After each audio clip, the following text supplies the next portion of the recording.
चलिए आज हमने बानी सब आदमी मुजफ्फरपुर हाईवे पर बानी सब वहीं सादा ऐसे कि हमनी के रोटी खैनी है ताज़ा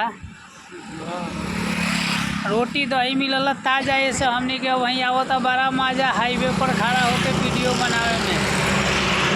ऐसे हमनी का बीच में देखी अभी बानी मुजफ्फरपुर हाईवे पर ये पधार बा और आज के मौसम बहुत सुंदर बा। काजी परशुराम भाई मौसम के आनंद के बारे में बोली। एकदम फर्स्ट क्लास के बा मौसम। आज के दिन भी ठंडा बटे, बादल भी चल रहा बा।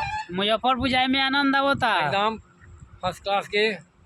चली देखिए हमारा अवधेश भाई भी बानी बहुत बढ़िया बा कि आज हमनी के जातानी मुजफ्फरपुर में लाइव भी हम देखनी है।